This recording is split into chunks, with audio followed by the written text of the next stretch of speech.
just to explain that we've, British Academy being chock-a-block today has moved us from point A to point B, but it's the same Ruth Finnegan who is in a different light, and we're continuing with her decision to go to, maybe go to Africa. Okay, Ruth. Well, as I say, I thought I wanted to do something about Africa. Didn't quite know how, but somehow, can't remember how, discovered that maybe anthropology was the way to do it. So I went back, of course, to my own university where I knew I would have support and got scholarships and so on. I did the graduate diploma in anthropology under Evans Pritchard, EP, which was a great time to do it, actually. This was 59 to 60. No, 58 I did the diploma, the one-year graduate diploma, and then they always thought of the B.Lit as coming as a kind of second part of the diploma, and I did a very wild subject for that, but got experience of writing a thesis, and meantime realized that, of course, if I wanted to be an anthropologist, the only proper way to do it was to go do fieldwork. So a slight gulp, but not a very big one, because everybody else was in the same boat. But tell me about something, before you move on, about EP, because he was my examiner and great inspiration. What was he like as a teacher and human being, as you experienced him then? Well, as you say, a great inspiration, but not an orthodox person. Oddly enough, his lectures were delivered in a very dry way, about the great figures in the past. This is what became the history of anthropological Exactly, taken partly from notes and so on. It was more, well, I'll say a bit more about him being a supervisor and a tutor later, but it was more that he was the kind of sacred king in the Institute. There were lots of Institute of Social Anthropology, as it then was. There were lots of warring factions within it, and he was the one thing that held them together. Later on, when I came back from my fieldwork, if I can just anticipate, I got to know him more as a human being. At a time when he was going through very difficult experiences with the death of his wife and having to look after a young family. And I got to know him partly in himself, but partly through Godfrey Leonhardt, who was a great friend of his and was my main tutor in a lot of things. And I realized that he was a very shy person in a way, but he taught me loads. And you could see that there was a very warm human being there. And both he and Godfrey Leonhardt had the same reaction.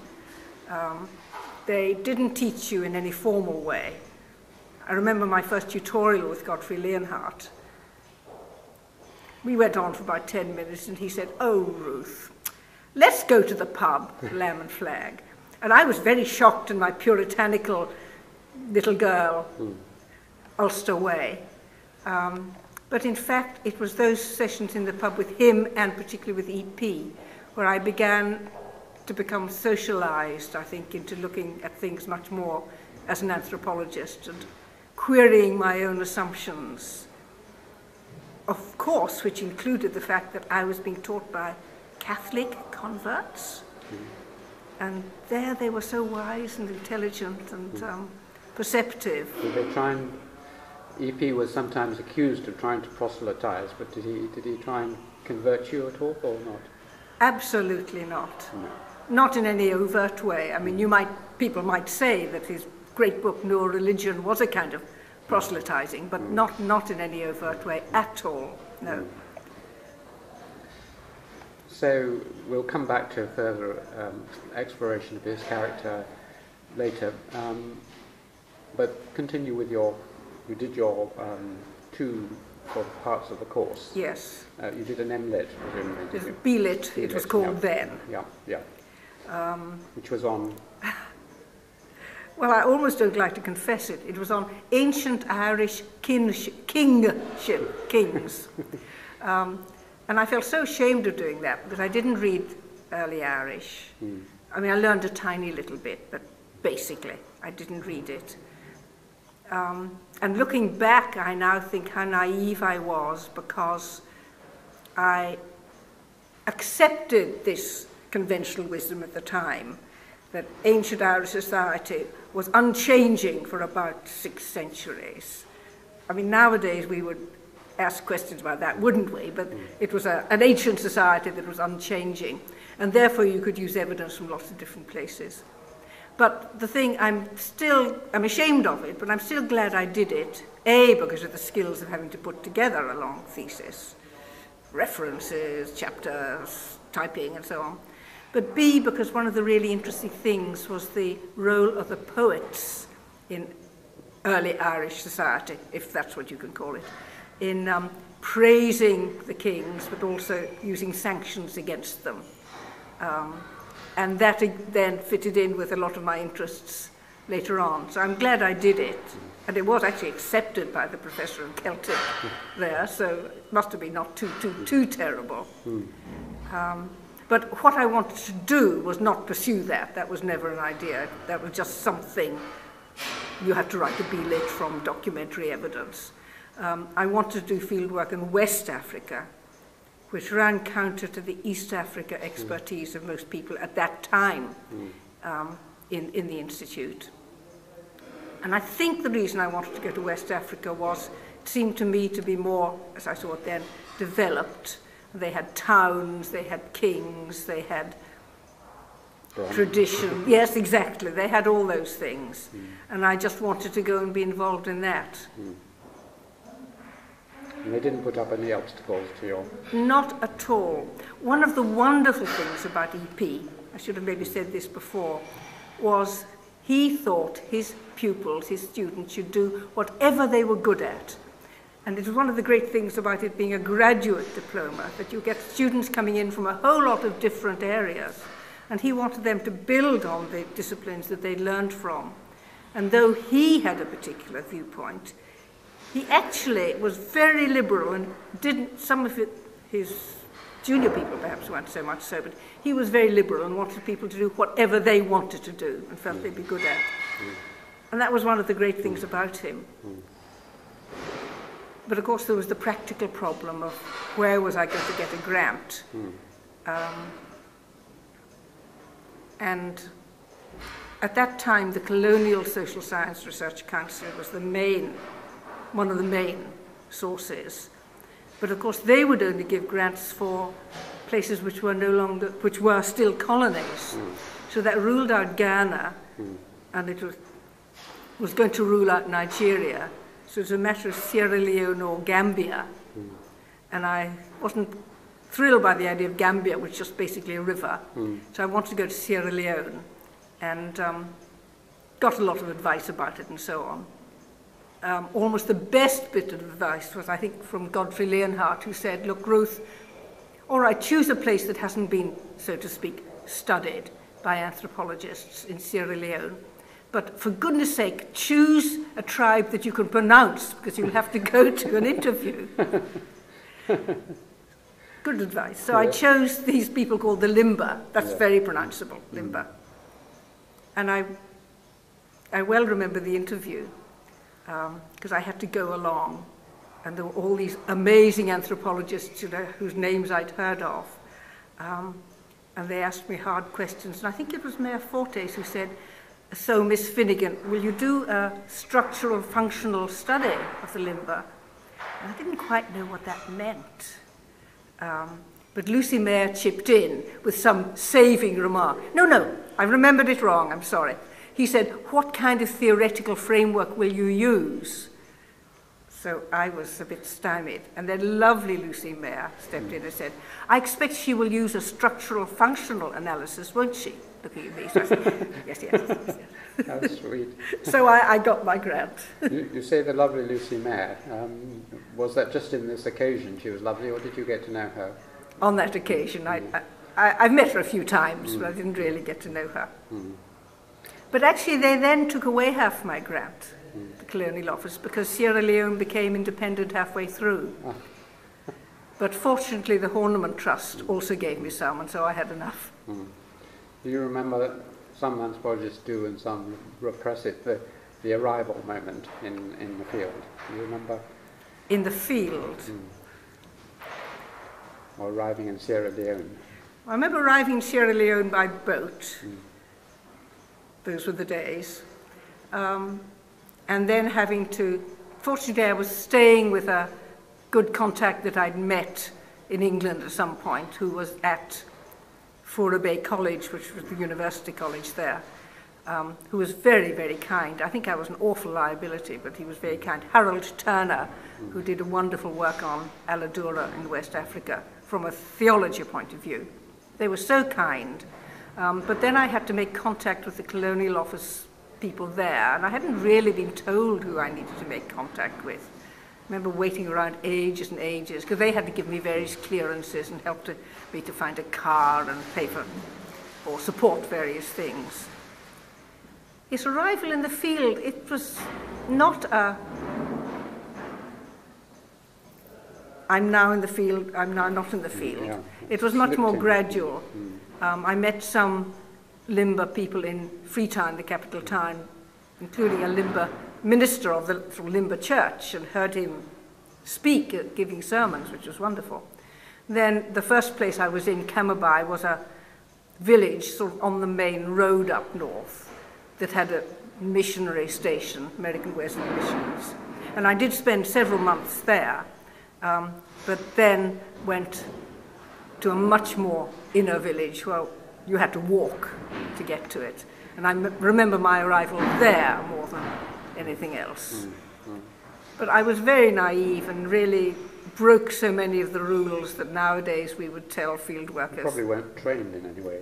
No. Nothing, you just keep your gym shoes dry sort of advice, and that was about it, wasn't it?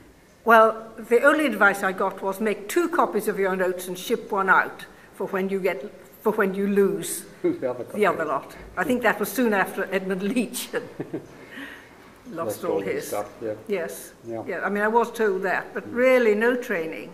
Though I should have known better with some of the things I did. But like with all anthropologists, that first fieldwork experience was just seminal and How long were you crucial. Just over a year, not long. And that was all my grant extended to.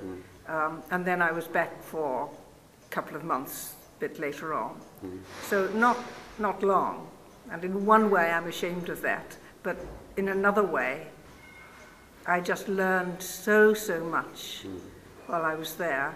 And really everything I've done since, in a sense, comes out of that. What were you...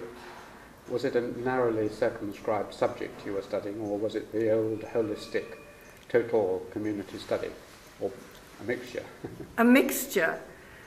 What I was supposed to be doing by the Colonial Office, because you have to put up something they like, was the problems of people moving from the country to the town and why they do it. Nice kind of applied subject. But to do that, they accepted that you had to have some kind of holistic study first, because nobody knew about the Limber. In other words, no anthropologists in Britain had done a study. Not the same thing, of course. So I was able to do, in a way, anything I wanted. And I was the more able to do anything I wanted because the Colonial Office had taken away half my grant. So the other half of the year after independence, which came halfway through my time there, I could concentrate on what more and more took my fancy and linked in with my classical literature studies. That was stories and storytelling. And that's what my doctorate was about. I did pay my dues. I wrote an ethnographic survey and something about why they did or didn't move to the towns, a bit speculative, for the Colonial Office, which they published, so they were happy enough with that. But then it was the stories and, very important, storytelling that I got so interested in. It directly links back to all that you've said earlier about Irish literature and classical literature and everything. Were you using a tape recorder? Yes, mostly. And that was not really so common at the time, because of course it was a tape recorder, it wasn't that portable. And the number of times I got the tiny little tape wound around the palm trees in my head, I wasn't a bit good with it, but it was batteries. And I had advice from a cousin who had worked on the linguistic survey of Gaelic in Scotland on what was the latest, best tape recorder. And that made all the difference, because though I did take down some stories from dictation, which was really what most anthropologists were doing at the time, I did take a lot tape recorded. But it was also, I mean, the big kind of road to Damascus moment for me, extended moment, was that I had begun as a good classical scholar thinking that literature and language lay in written texts, because that's what we studied. That was the reality of literature, a text. And so I had assumed, if I was studying the stories, that naturally what I needed to do was to capture these stories, dictation or however, transcribe them, translate them, both in a literal and in a nicer way, as I'd done for Greek and Latin. And then I would have the text that I was commenting on, and they'd be written out line by line, single-voiced, on a bit of paper. And that was kind of the reality of the story, because that was my whole background. And to be fair, it was a very common background set of assumptions at the time, sometimes still, that the reality of language and of literature, the thing that you can grasp, the thing that you can study, the thing that you can pin down and analyze, is written down on a page. Everything else is ephemeral and escapes. But of course, that wasn't why I had been so moved by some of these stories that were tragic and deep and commenting on human life, and humorous and satirical and wise and clever. All that had somehow vanished when I got these wonderful texts. I did put all these texts in my doctorate because that's what was expected. But I more and more came to realize that the important thing was, well, not the important thing, but one crucial thing, perhaps the definition, was the storytelling, not the text. It was the performance, which was multisensory and often multivocal. How you say it, yes. Yes. Was there, you say it was a slow realization. It was during your fieldwork, though. It was from my fieldwork, and it was reflecting afterwards on my fieldwork. And I'm not sure how fully conscious I was at the time, except that I was making notes about aspects of performance and how the audience, but audience is a bit passive a word, how the other participants were taking part in it. And then when I came back to write up my doctorate, I began to realize that some of the American folklorists and anthropologists, linguistic anthropologists, were writing a bit about performance too, though not much was going on in Britain about it. Who in America? Was this Dundas or? Dundas to some extent was writing, though later on I found a lot of his stuff irrelevant to me, but he'd written a bit about storytelling. Del Himes was very important, and then increasingly Richard Bauman at Indiana had a whole set of people around him, and he and that set have continued to be a real inspiration to be all through. And I also read them, reflected on my fieldwork, but also reflected back, oddly enough, I didn't say this earlier, on my classical studies. I'd loved all that literature. And one of the really good bits of advice I got right at the beginning, when I first went to Somerville, from this rather dry Maud's tutor, was that I should read all my set texts aloud. And I was a very good little girl and thought you always had to do what your tutors told you. And I did. I read a huge number of stuff you had to read. And I did read it all aloud.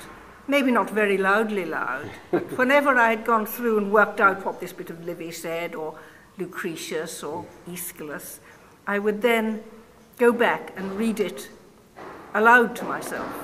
And so I had already got a bit of the idea that literature had got a sonic, acoustic aspect to it. And that then kind of gathered itself together with my interest in performance.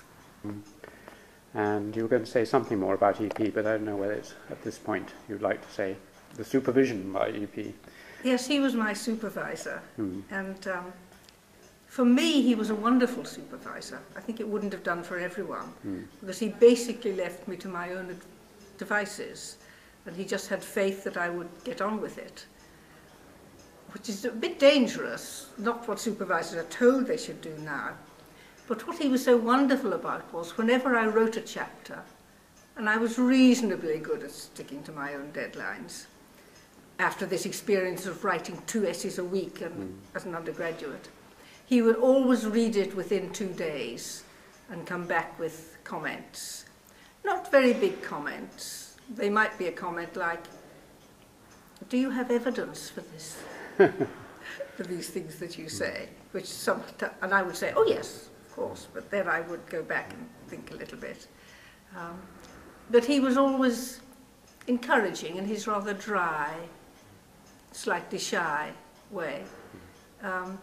And he gave me total backing about anything I wanted to do. And that was wonderful. And we still continued the visits to the pub with him and Godfrey Leonhardt, particularly, and David Pocock to some extent. He was slightly a hanger-on, but was also very useful and interesting and helpful. And so though I can't especially pin down anything that they particularly said in those pub sessions, they all had a big influence on me. Did they relax with the beer? I mean, is that the reason why it was so effective? Because being rather shy and withdrawn academics, they could now relax in your presence and banter and explore. Yes. I think that's probably right. I hadn't thought about it that way. As I say, as a slightly Ulster puritanical girl, I didn't like the idea of pubs. And at that point, I didn't think I wanted to drink too much. And anyway, I have always disliked beer. And that's a big disadvantage if you're an Oxford-trained anthropologist. Yeah. But then I discovered that it was okay to drink cider. So that made life much easier. What about one or two other members of that? I don't know if they went to the pub, but Rodney Needham was there then, obviously, wasn't he?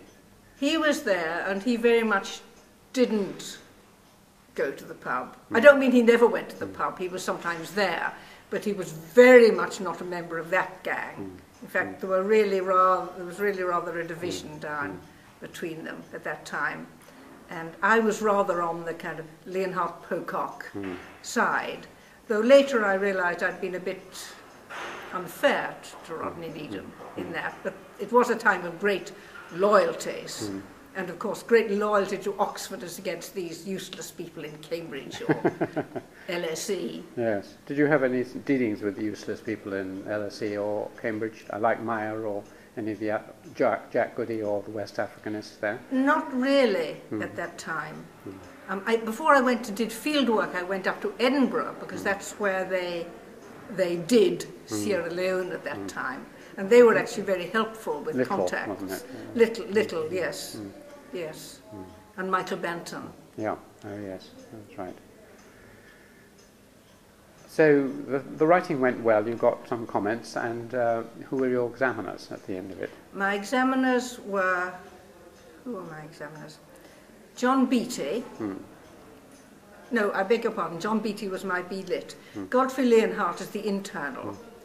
And someone called Jack Berry from SOAS, who was a West Africanist linguist. How do you spell him? B-E-R? B-E-R-R-Y, like Blackberry. Yeah. Jack Berry. And he had actually done one of these typical linguistic little articles about Limba grammar, from elicited data, as linguists do, which was very helpful to me before I went out to Sierra Leone, because I felt that, you know, you needed to know about grammar if you were going to learn a language, as I thought.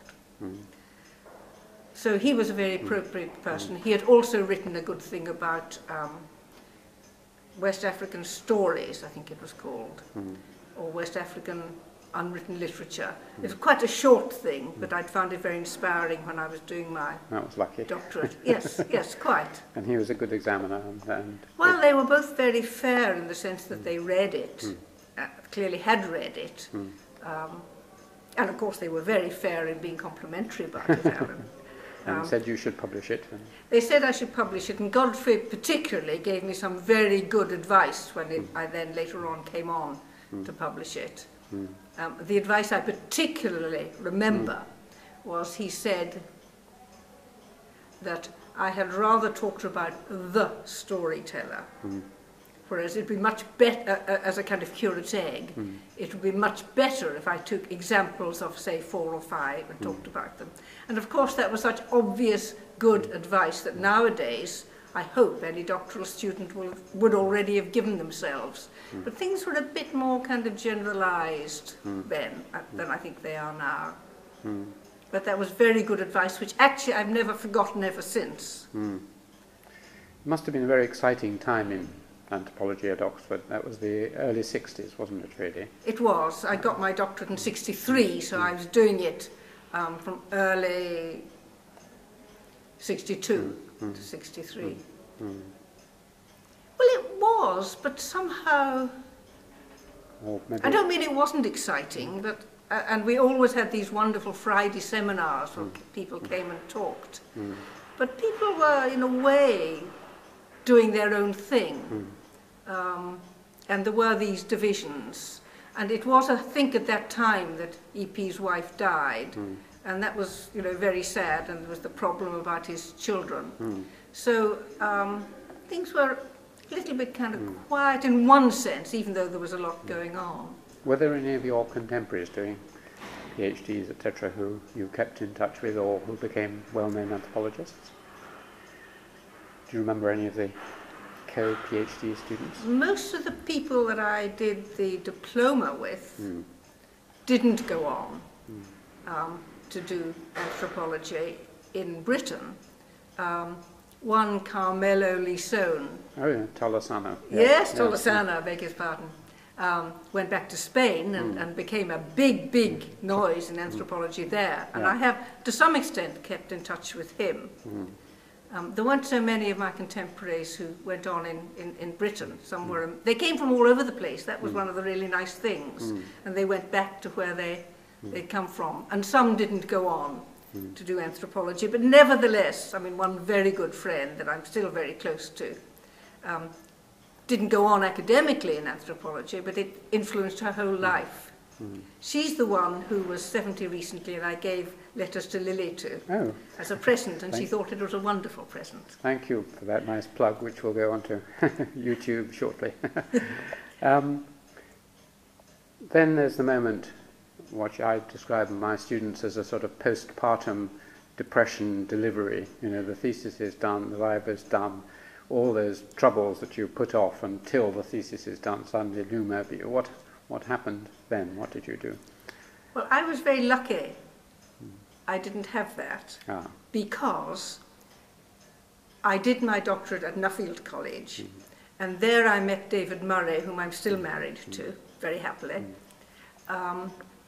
And we fell in love, we got engaged. He was going out to what was then Southern Rhodesia, having had spent a bit of time in Bukerere.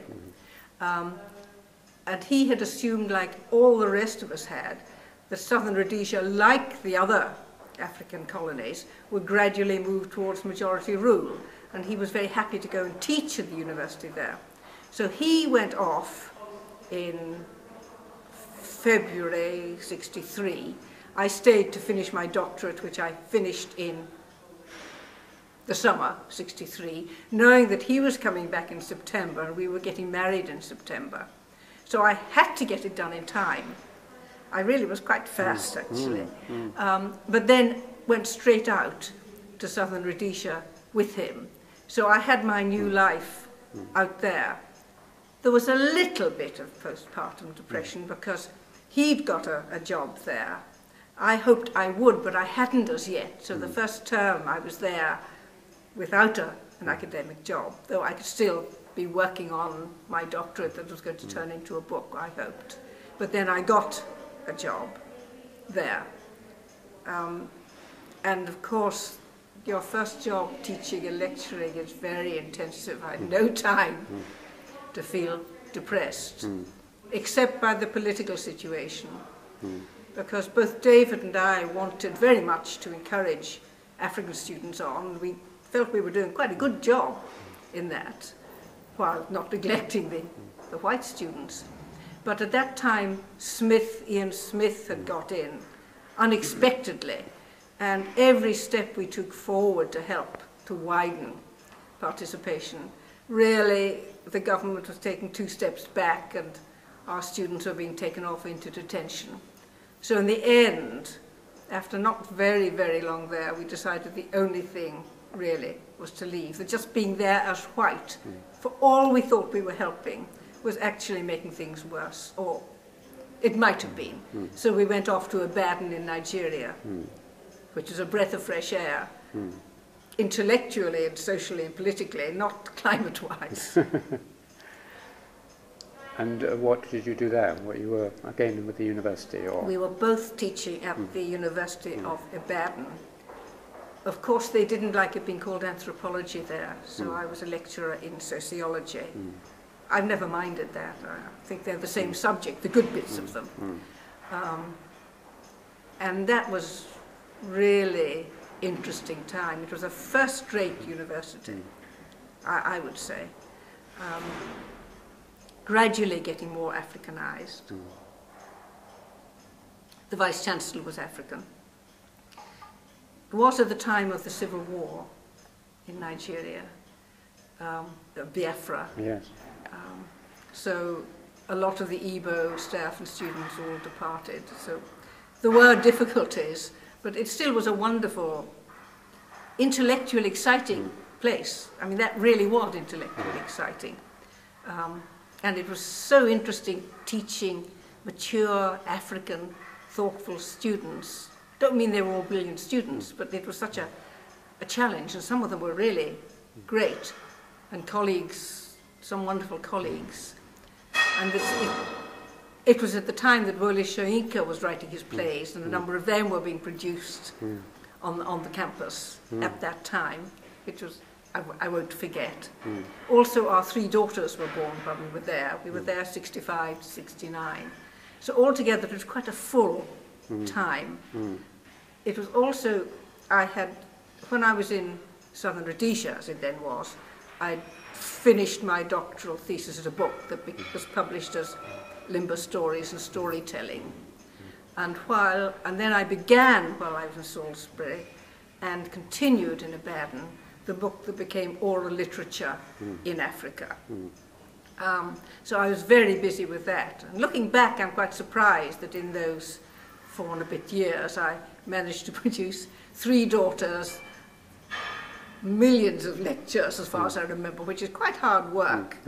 And just about the whole manuscript of that, actually quite long and based on a lot of work book. But it was a very exciting, happy time, despite the problems. Did you get to know then, or I'm sure later you did, Robin Horton? Oh yes, he was wonderful. And actually Robin and I cooperated on a kind of festschrift for EP called Modes of Thought. A wonderful book. Yes. And we began working on that together, though it was then finished after Dave and I came back to Britain. Robin is wonderful. Not an easy person to work with, because he never replies to letters, ever. I think it's almost a principle, or abides by kind of criteria, or lengths, or anything like that. But I always found, and I don't always agree with him, but I always found him so totally inspiring and a wonderful person. Very wide-ranging. Very wide-ranging. And worked a lot on philosophy, and that was something that I'd also done at Oxford and found, well, some of the Oxford versions were strange, but I had an interest in that. So we had a lot of very interesting discussions. Lovely person he is too. The other very different kettle of fish, as he would say, was G.I. Jones. Did you know G.I. Jones at all? I didn't really know him. Of course I met him and know of him, but I didn't come across him directly or interact with him. Because he worked on Ebo. And Yes, Ebo I don't art. think he wasn't, No. I was never in the same place as him in a sustained way. So after this 4 packed years, 3 daughters, 2 books, thousands of lectures, you came back to England. Yes, yes. I do want to talk about that, but can I just say quickly about the oral literature in Africa book? Yeah, yes, That the reason I wrote it was that when I was doing my doctorate, I came across a thing which said that Wilfred Whiteley, who was a wonderful anthropologist, linguist, SOAS, and had very much encouraged me on a lot of things, was going to produce a book called African Prose. And I thought, my goodness, that's just the book I need, because what I need to do is to put in context my little limber thing into a wider thing. But then I discovered that actually it was going to be an anthology of written prose extracts, and very good too, but not what I wanted. But from that I realized that people might want a book that was like that. And so and EP very much encouraged me, decided I would do a kind of overview of what was known or not known, what the debates were in what might be called, arguably, controversially, oral literature in Africa. And though I'd always sworn I would never, never write a book with Africa in the title, because these generalizations are so awful, nevertheless, people found it interesting to see just what, in fact, a lot more was known than had been realized just gathering it up. What is the main theme of the book? I mean, you've been hesitant about the word oral and the word literature, but it was exploring that. Tell us what it was exploring. Well, I thought of it as more an empirical book without any theory in it. Though looking back, of course, it was implicit. But I think the message was, there are literary forms in Africa, and they've been studied lots, but people just don't recognize that. But they've also been studied in a way which sometimes misconceives them, because it hasn't been realized how important performance, again, is, or how important the oral in the sense of the sonic performative aspects are, and that the difference between written and oral is much more on a sliding scale than this absolute divide that has still so often been posited. And it was also very much reacting against narrow functionalist analyses in which you were looking to see how stories supported the status quo or passed on the morals or socialized the children, or how it was all part of oral tradition and upholding the tribe and the communal culture. And I wanted to put it on the same within the same framework as I'd been used to for written literature, that there's creativity, individuality, change, interaction, livingness. So in a way, those were it was more that I was reacting against things rather than trying to put forward consciously a different viewpoint. Though, in fact, looking back, I see I was. Very interesting. Right, well, shall we come back to England then? Yes, and we had to decide where you were going to go. Where we were going to go. And though both David and I had been at Oxford, we'd been in a developing ex-colonial situation with mature students, a lot of older, in practice sometimes part-time, and we just didn't want to go back to an established elite place. So we were very fortunate that it was just the time the Open University was founded in 1969. And we thought that's just the sort of thing that we would like to be part of. And so David was very quickly appointed, we applied, both applied, David was very quickly appointed as to the chair of government, which was a big up for him. He wanted government and politics. They were not so sure about me, but they realized they weren't going to get him without me, because they weren't going to have anthropology, but they were going to have sociology, but in an interdisciplinary kind of framework. So they first of all said, well, I could come for a year to see if I was up to anything. But then, in fact, I stayed until I retired, apart from 3 years abroad for a while. And we were really glad we'd come. And it was extremely challenging, because how do you teach students at a distance when all our experience was lectures and tutorials and face-to-face and the implicit, unstated that just kind of seeps through in student culture. Can't take them into the lamb and flag, for instance. Exactly, exactly.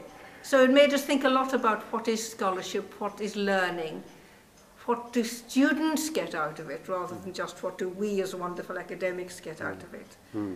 So though, in a way, I didn't do anthropology as such under that heading, I learned a huge amount about scholarship and learning, and why would one want to do a degree, but also managed to smuggle anthropology in under lots of different guises into a huge lot of interdisciplinary courses, and I didn't actually care what the label was. And you did some more fieldwork in England after that? Yes. Hidden musicians? Yes. Tell us about that. Yes. I mean, I had several reasons for that. One was, I mean, of course, I felt I should be going back to the limber. But A, I had children, and I wasn't going to try dragging them to the field or David. I know some people make different decisions. I wasn't.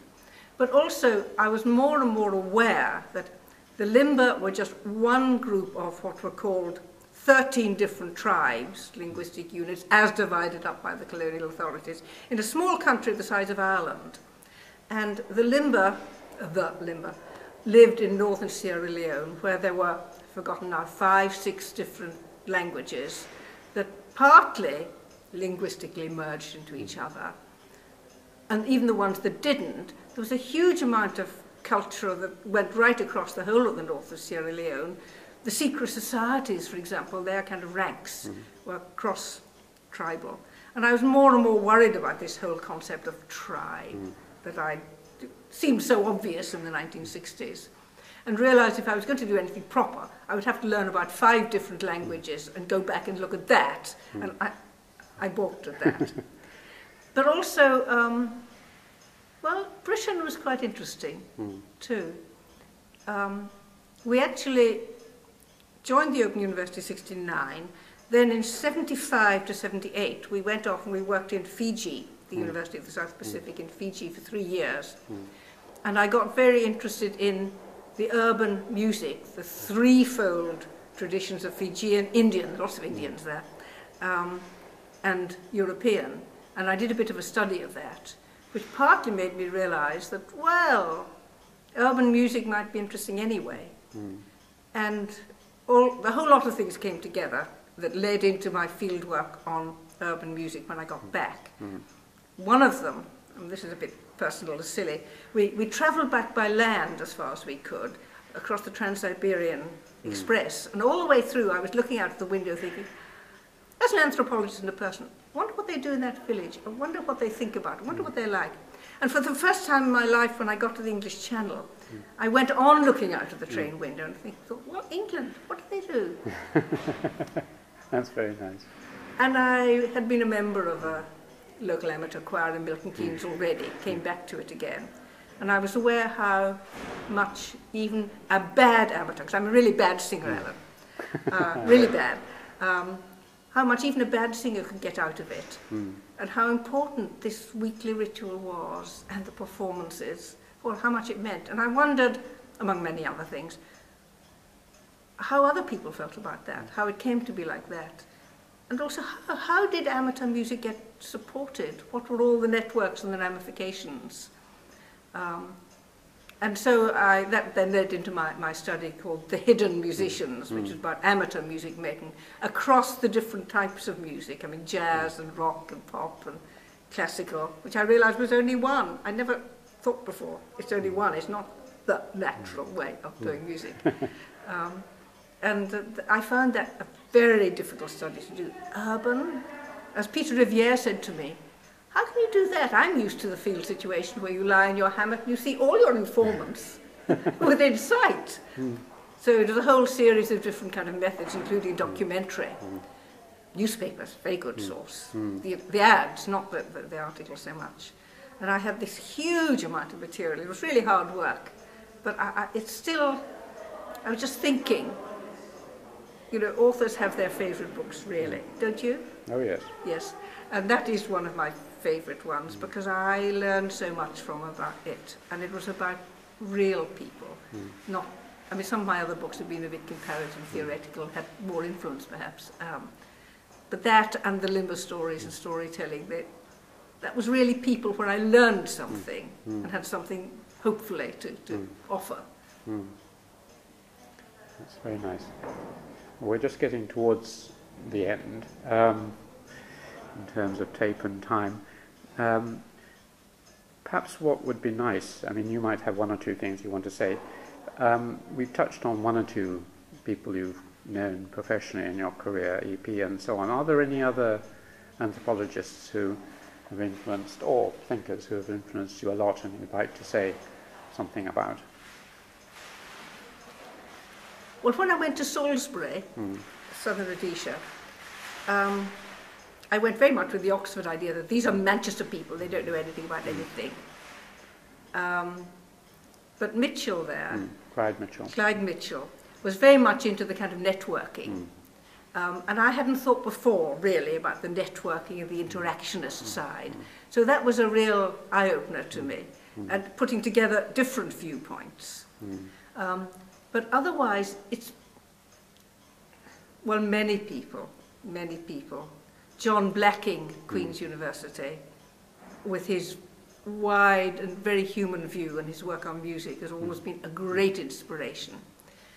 But otherwise, very much some of the American writers. I mean, Howard Becker, who you would probably regard as a sociologist, but his whole interactionist human thing.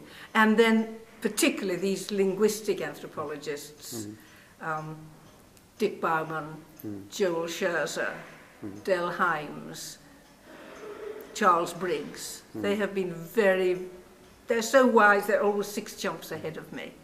How do you spell Scherzer? S-H-E-R-Z-E-R. He was at the University of Austin in Texas for a long time. Yeah.